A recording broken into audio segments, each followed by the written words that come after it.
Welcome to టీ10. నేను మీ సుందర్. తమిళనాడులో అదే ఉత్కంఠ కొనసాగుతుంది. నిన్న గవర్నర్ను విజయ్ కలిసిన వార్త మనం చూసినాం. ఈ రోజు కూడా మళ్ళీ కలిశారు, కానీ ఇప్పటి వరకు తేల్చలేదు. తిరిగి వెనక్కు పంపాడంటూ వార్తలైతే వస్తున్నాయి. కొన్ని న్యూస్ ఛానల్స్లో గ్రీన్ సిగ్నల్ అనే వార్త వస్తుంది. మరి లోతుగా వెళ్ళి మాట్లాడుకుందాం ఏముందో అనేది. తమిళనాడు రాజకీయ పరిణామాలు క్షణక్షణానికి మారుతున్నాయి. టీవీకే చీఫ్ విజయ్ గురువారం మరోసారి లోక్ భవన్ కు వెళ్లి గవర్నర్ రాజేంద్ర విశ్వనాథ్ ఆర్లేకర్ ను కలిశారు. తమిళనాడులో ప్రభుత్వాన్ని ఏర్పాటు చేయడానికి అసెంబ్లీలో మెజారిటీ నిరూపించుకునేందుకు అవకాశం ఇవ్వాలని కోరారు. అయితే ఇందుకు గవర్నర్ సమ్మతించలేదని సమాచారం. 118 మంది ఎమ్మెల్యేల మద్దతుతోనే రావాలని విజయ్ కు గవర్నర్ సూచించినట్లు తెలుస్తోంది. అయితే తాజా పరిణామాలపై ఇప్పటి వరకు ఎలాంటి అధికారిక ప్రకటన వెలువడలేదు. అయితే గవర్నర్ ఆహ్వానం మేరకే విజయ్ ఆయన్ను కలిసినట్టు తెలుస్తోంది. ఎన్నికల ఫలితాలు వచ్చిన తర్వాత 2 రోజుల వ్యవధిలో 2 సార్లు వీరి భేటీ జరిగింది. కాంగ్రెస్ మద్దతు ఇచ్చిన నేపథ్యంలో నిన్న గవర్నర్ తో టీవీకే చీఫ్ భేటీ కాగా సంఖ్యాబలంపై గవర్నర్ సంతృప్తి వ్యక్తం చేయలేదు. 118 మంది సభ్యులు సమకూరిన అనంతరం రావాలని సూచించినట్టు వార్తలు వచ్చిన సంగతి తెలిసిందే. విజయ్కి అనుమతి ఇవ్వాలి, ప్రభుత్వం ఏర్పాటు చేయడానికి విజయ్కి అనుమతి ఇవ్వాలని వీసీకే విరుతలై చిరుతగల్ కచ్చి గవర్నర్ను కోరింది. దాని చీఫ్ తోల్ తిరుమావలన్ గారు, ఇద్దరే ఎమ్మెల్యేలు ఉన్న వీసీకే సిపిఐ సానుకూలంగా స్పందించాయి. టీవీకేకు తొలుత అవకాశం ఇవ్వాలనే అభిప్రాయాన్ని డిఎంకే కూడా వ్యక్తం చేసింది. దీని గురించి మాట్లాడాలి. ముఖ్యంగా అక్కడ క్లియర్గా నిన్న కూడా మనం వీడియో చేసినాం.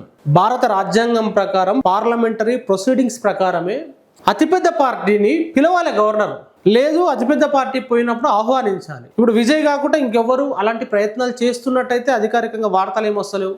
డిఎంకే అధినేత స్టాలిన్ కూడా చాలా క్లియర్గా చెప్పారు, మేము ఈ ప్రభుత్వ ఏర్పాటును అడ్డుకోమని చెప్పేసి స్టాలిన్ కూడా చెప్పారు.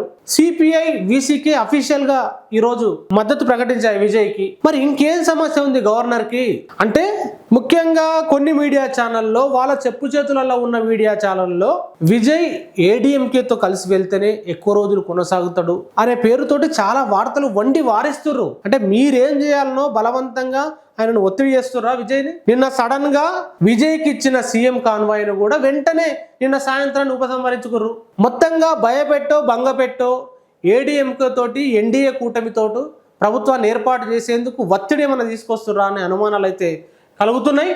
విజయ్కు ప్రజల అండ ఉంది. తమిళ రాజకీయాలపై ప్రకాష్ రాజ్ పోస్ట్. సినీ నటుడు ప్రకాష్ రాజ్ కూడా ఈ అంశంపై స్పందించాడు. విజయ్ ప్రభుత్వం ఏర్పాటు చేయకుండా జరుగుతున్న జాప్యంపై అసంతృప్తి వ్యక్తం చేశారు ప్రకాష్ రాజ్. విజయ్ కు ప్రజల అండ ఉందని స్పష్టంగా అర్థమవుతుందన్నారు. అసెంబ్లీ వేదికగా తన బలాన్ని నిరూపించుకునే హక్కు ఆయనకు ఉందన్నారు. రాష్ట్రంలో ప్రభుత్వ ఏర్పాటుకు సంబంధించి గవర్నర్ను విజయ్ కలిసిన నేపథ్యంలో ప్రకాష్ రాజ్ తన పోస్ట్ లో మద్దతు తెలిపారు. అదేవిధంగా కమల్ హాసన్ కూడా దీనిపైన స్పందించిండు.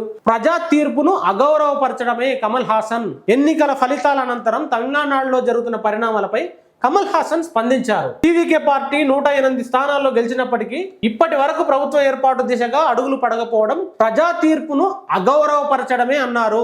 ఈ విషయంలో గవర్నర్ తీరుపై అసంతృప్తి వ్యక్తం చేశారు. ఎన్నికల్లో గెలిచిన 233 మంది ఇప్పటి వరకు ప్రమాణ స్వీకారం చేయలేదని, ఇది రాష్ట్రానికి జరిగిన అవమానమని అసహనం వ్యక్తం చేశారు. ఇలా చేయడం వల్ల ప్రజాస్వామ్యానికి నష్టం వాటిల్లుతుందని అభిప్రాయపడ్డారు. గతంలో ఇలాంటి పరిస్థితులు ఎదురైనప్పుడు మెజారిటీని నిరూపించుకోవాల్సింది శాసనసభలో కానీ రాజ్యసభలో కాదని సుప్రీంకోర్టు తీర్పునిచ్చిన విషయాన్ని కమల్ హాసన్ ఈ సందర్భంగా ప్రస్తావించారు. ప్రాథమిక హక్కులు ప్రజలకు తెలుసు. విశాల్ కూడా స్పందించుండు. హీరో విశాల్, గతంలో గోవా, మణిపూర్, మేఘాలయ, ముఖ్యంగా కర్ణాటకలో ఇదే పరిస్థితి ఎదురైంది. వారంతా అసెంబ్లీలో బల పరీక్ష నిరూపించుకున్నారు. ఇదే పద్ధతిలో ప్రభుత్వాన్ని ఏర్పాటు చేసేందుకు విజయ్కి అవకాశం ఇవ్వడానికి తమిళనాడు గవర్నర్ ఎందుకు వెనకాడుతున్నారు? ప్రజలిచ్చిన తీర్పుపై గౌరవం అంటే ఇదేనా? 233 మంది ఎమ్మెల్యేలు ప్రమాణ స్వీకారం చేయాల్సి ఉంది. ఎన్నికల్లో టీవీకేకు ప్రజలు స్పష్టమైన తీర్పు ఇచ్చిన తర్వాత కూడా ఇలా ఎందుకు జరుగుతోంది? ప్రాథమిక హక్కులు రాజకీయ నాయకులకే కాదు, తమిళనాడు ప్రజలకు కూడా తెలుసు అని చెప్పేసి అన్నారు విశాల్. విజయ్ మీరు ప్రభుత్వాన్ని ఏర్పాటు చేయాలి, చేస్తారు కూడా అంటూ ఆయనకు మద్దతు తెలిపారు.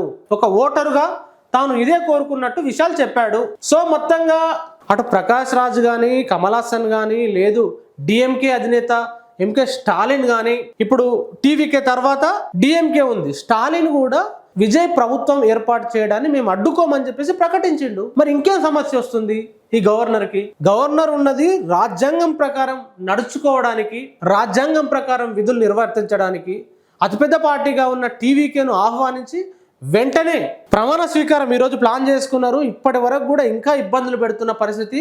మొత్తంగా గవర్నర్ల పేరుతోటి ఈ కేంద్ర ప్రభుత్వంలో ఉన్న బీజేపీ ఇంకెన్ని రోజులు డ్రామాలు ఆడుతుంది, ఇంకెన్ని రోజులు డ్యాన్సులు చేస్తుంది, ప్రజలు ఏం గమనిస్తలేరు అనుకుంటున్నారా? ఇగో ఇలాంటి ప్రముఖులు అయితే ప్రత్యేకంగా మాట్లాడినారు. వాళ్ళు మాట్లాడినది మీడియా కవర్ చేసింది. అట్లా మీడియా కవర్ చేయకుండా అనేక మంది ప్రజలు కింద సోషల్ మీడియాలో గట్టిగా బలంగా మాట్లాడుతున్నారు. ప్రజాస్వామ్యాన్ని గౌరవించండి, రాజ్యాంగాన్ని గౌరవించండి, రాజ్యాంగ బాధ్యతల్లో ఉండి రాజ్యాంగాన్ని గౌరవించండి అంటూ పెద్ద ఎత్తున పోస్టులు అయితే సోషల్ మీడియాలో వస్తున్నాయి. కాబట్టి దీనిపైన మీ కామెంట్ కూడా రండి. Thank you very much. చూస్తూనే ఉండండి టీ10.